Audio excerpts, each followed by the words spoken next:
મારા છોકરાને રૂમમાં બંધ કરીને 25 થી 30 લાફા માર્યા અને પીવીસી પાઇપ થી અને પાછળની જગ્યાએ માર્યો છે અને એના આખા સોજાઈ ગયા છે એના શરીર પર. અને 3 કલાક 4 કલાક સુધી પાણી પીવા નથી આલ્યું. એ પોતે ઉભો નથી રહી શકતો, ચક્કર આવે છે એને. એટલો નિર્દય રીતે એને મારેલો છે. એક 8મા ધોરણમાં ભણતા બાળકને શિક્ષક એટલા ભયાનક રીતના મારે છે, એટલી ક્રૂરતાથી મારે છે કે બાળક એવું કહે છે કે હવે મારે ક્યારેય શાળાએ જ નથી જવું. એ બાળકના માનસપટ પર અત્યારે શિક્ષક એટલે ક્રૂર એવું છપાઈ ગયું છે. પહેલાંના સમયમાં જ્યારે શિક્ષકો મારતા ને એવું કહેતા કે સોટી પડે ધમધમ વિદ્યા આવે છમછમ, એ પહેલાં ચાલતું હતું. હવે ગુજરાતમાં કે પછી દેશમાં ક્યાંય પણ શિક્ષકો મારતા હોય બાળકને ભણાવવા માટે એવું આપણે નથી જોતા અને એ ગુનો પણ છે. છતાં પણ આ ઘટના ક્યાં બની છે? સમગ્ર ઘટનાની આપણે વાત કરીએ તો ગુજરાતના અરવલ્લી જિલ્લાના મોડાસામાં આવેલી એક ખાનગી સૈનિક શાળામાંથી એક ઘટના સામે આવી, જેમાં જે પરિવારજનો છે એવા આક્ષેપ કરી રહ્યા છે કે ધોરણ 8માં અભ્યાસ કરતા એમનો જે દીકરો છે એને યુનિટ ટેસ્ટમાં પેપર લીક કર્યું હોય એવી શંકા થઈ, તો પછી આચાર્ય અને ટ્રસ્ટી દ્વારા એને નિર્દયતાથી મારવામાં આવ્યો. પરિવારમાં એમના માતા જે છે પાયલબેન દાહોદિયા અને એમના પિતા બંને એ મીડિયા સમક્ષ આવીને એવું કહી રહ્યા છે કે વિદ્યાર્થી પર પેપર અંગે શંકા હતી, એટલે મારા દીકરા પર પેપર લીક કરવાની શંકા હતી. અમે કહ્યું કે અમને સીસીટીવી ફૂટેજ બતાવો, છતાં પણ એમની પાસે કોઈ પુરાવા નથી અને અમારા દીકરાને એમણે ક્રૂરતાથી માર્યો છે. એમનો છોકરો છે એમને ગાલ પર વાગ્યું છે, એને બહુ જ થપ્પડ મારવામાં આવ્યા છે, સાથે જ કમરની નીચેના ભાગ પર એને સોટીઓ મારવામાં આવી છે. અને એ ઘા જોઈને આપણને ખબર પડે કે એક શિક્ષક આટલું ક્રૂર કેવી રીતના થઈ શકે. પીવીસી પાઇપ વડે એ બાળકને મારવામાં આવ્યું છે. ઘટનાની જાણ થતાં જ પરિવાર તાત્કાલિક એ બાળકને 108 મારફતે હોસ્પિટલ લઈ ગયા. ત્યાં જે રિપોર્ટ્સને બધું કરાયું એમાં પણ જેટલા પણ લોકો હતા, ડૉક્ટર હતા, બધાએ એવું કહ્યું કે આને ખૂબ ક્રૂરતાથી મારવામાં આવ્યો છે. પરિવારે પોલીસમાં ફરિયાદ પણ કરી. પરિવારનું એવું કહેવું છે કે FIR કર્યા છતાં પણ કોઈની સામે એક્શન નથી લેવાયા.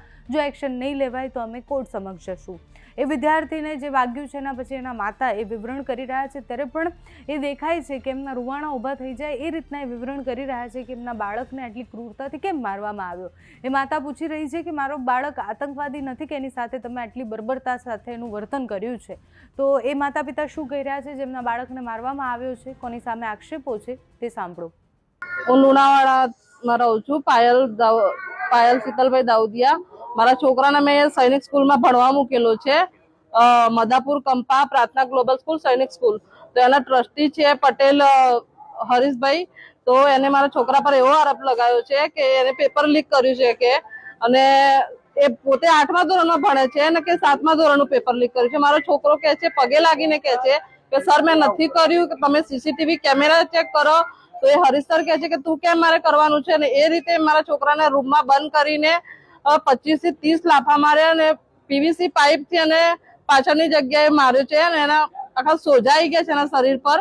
એટલો એને મારેલો છે અને કાન લાલ થઈ ગયા છે. પ્રિન્સિપલ છે ચંદ્રેશ પટેલ શર્મા, તો એને બી એને 25 લાફા માર્યા છે. 2 જણ થઈને મારા છોકરાને 1 થી 2 કલાક સુધી રૂમમાં માર્યા છે અને 3 કલાક 4 કલાક સુધી પાણી પીવા નથી આલ્યું.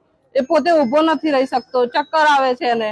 એટલો નિર્દય રીતે એને મારેલો છે. આ સ્કૂલ વાળાને અમે કીધું કે પુરાવો છે તમારી પાસે, સબૂત હોય તો એ બતાવો. તમારી જોડે કોઈ પુરાવો નથી, કોઈ પ્રૂફ નથી. એક છોકરાએ ખાલી એને કીધું કે આને મને પેપર આપ્યું, તો એ વાતને લઈને છોકરા બીજા બિહારનો છોકરો છે એની વાત માનીને આ રીતે મારા છોકરાને માર્યો છે, બીજા છોકરાને. તો મારી માંગ એટલી જ છે કે સ્કૂલ જે રીતે સ્કૂલમાં છોકરાઓને મારવામાં આવતા જ નથી એ રીતે મારા છોકરાને સ્કૂલમાં મારેલો છે. રૂલ્સ છે જ નહીં. અને આટલો આતંકવાદી હોય ને કોઈ મોટો ગુનો કરી દીધો, મર્ડર કેસ કરી દીધો, એ રીતે મારા છોકરાને માર્યો છે. કોઈ પ્રૂફ તો હોવું જોઈએ કે નહીં. મારું નામ શીતલકુમાર નરેન્દ્રભાઈ દાઉદિયા છે. હું હાલ રહેવાસી લુણાવાડાનો છું. મારો છોકરો પ્રાર્થના ગ્લોબલ સૈનિક સ્કૂલમાં ભણી રહ્યો છે. એના પર ખોટા એવા આરોપ નાખવામાં આવ્યો છે કે તમે પેપર લીક કર્યું છે. મારો છોકરો 8મા ધોરણમાં ભણે છે, જેમાં સવારે 11:30 એમના ટ્રસ્ટી મિસ્ટર હરેશભાઈ પટેલનો ફોન આવ્યો કે તમારા છોકરાએ અમારી સ્કૂલમાં પેપર લીક કર્યો છે. મેં તો સારું સાહેબ, અમે લુણાવાડાથી નીકળી ગયા છે. પણ એ આવતા અમે મારા છોકરાને એટલી ગંભીર હાલત જોઈ કે છોકરાને પૂછતા મારા બાળકે મને એમ કીધું કે એમને મને 1.5 થી 2 કલાક સુધી ટોર્ચર કરીને માર્યો છે. એમાં ટ્રસ્ટી હરેશભાઈ પટેલ છે અને પ્રાર્થના ગ્લોબલ સૈનિક સ્કૂલના પ્રિન્સિપાલ છે જે ચંદ્રસેન પટેલ છે, અને 7મા ધોરણમાં ભણતી છોકરી વૈદેવી, એના જોડે બી મારા છોકરાને એટલો ટોર્ચર માર આલ્યો છે, જેનાથી હમણાં હું સાર્વજનિક હોસ્પિટલમાં લઈને આવ્યો છું મારા છોકરાને. વારાફરતી 2 જણ જોડે. હરેશ પટેલ અને પ્રિન્સિપાલ પ્રાર્થના ગ્લોબલના. બસ સાચો ન્યાય જોઈએ મારે સાહેબ, એટલી આશા રાખું છું. કોઈ પ્રૂફ વગર મારેલો છે એને. છોકરો ખુદ કે છે કે સર તમે સીસીટીવી કેમેરા ચેક કરો, તો એ વાત માનીને કે મારે તું કેમ કરવાનું છે એમ કરીને માર્યો એને. સર અમે લુણાવાડાના છીએ, મારો છોકરો એ મોડાસા ભણે છે. સૈનિક સ્કૂલમાં પ્રાર્થના ગ્લોબલ સ્કૂલ છે. પ્રાર્થના ગ્લોબલ સ્કૂલ છે, મારો છોકરો ત્યાં ભણવા મૂકેલો છે.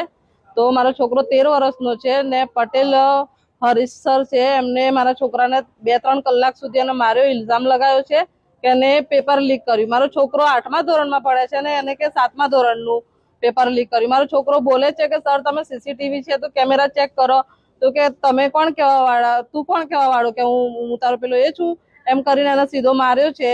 25-30 લાફા મારે છે. એ ટેકો લેવા જતો તો તેને ટેકો નથી લેવા દીધો. સવારે 11 વાગ્યાનો બનાવ 2 વાગ્યા સુધી એને ટોર્ચર કર્યો છે. અને પ્રિન્સિપાલ છે ચંદ્રસેન પટેલ, એને બી 25 લાફા મારે છે અને આખા પાછળના ભાગે એને ઈજા થઈ છે. 7મા ધોરણમાં ભણતી